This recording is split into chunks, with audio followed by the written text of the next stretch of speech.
لا تحقر من المعروف شيء، افعل المعروف كله. أي معروف تعرفه اعرف افعل، أي معروف تعرفه افعل. وجدت علبة في الطريق تؤذي الناس أمطها، يمكن وجدت واحد يريد أن توصله أوصله، يمكن وجدت إنسان مكروب فرج عنه. وجدت إنسان يحتاج منك أن تبتسم في وجهه، ابتسم. وجدت إنسان تستطيع أن تشفع له، اشفع. ركعتين في الضحى لا تحسب أنها هينة.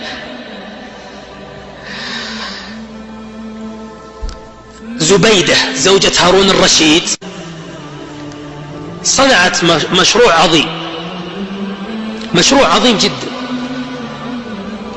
أسقت الحجيج في منى ما كان فيها سقيا، فعملت لهم عين طويلة لكي يسقى الحجيج. سميت عين زبيدة، معروفة في التاريخ، عين زبيدة. ماتت زبيدة، رؤيت زبيدة رحمه الله في المنام، فقيل لها: ما فعل الله بك؟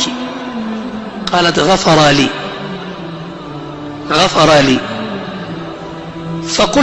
فقيل لها: بالعين التي عملتيها؟ قالت: لا والله العين، وما العين؟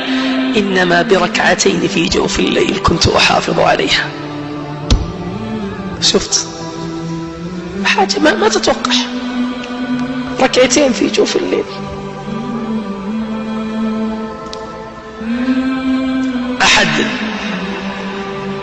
أحد الدعاة رؤية في المنام وهو داعية ومعروف،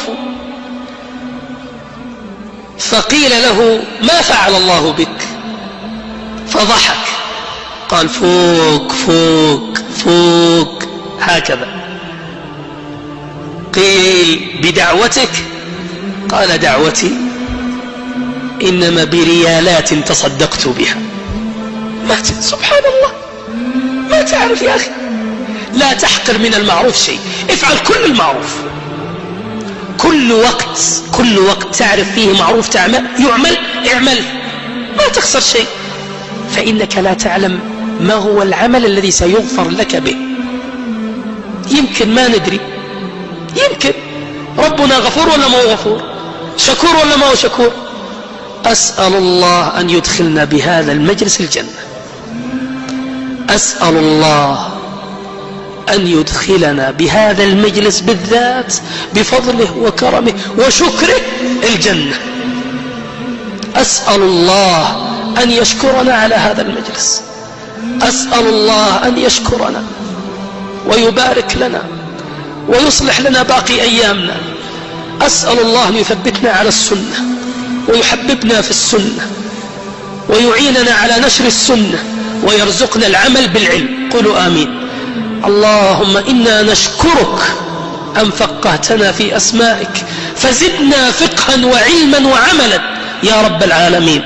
وصلوا على نبيكم عليه الصلاة والسلام.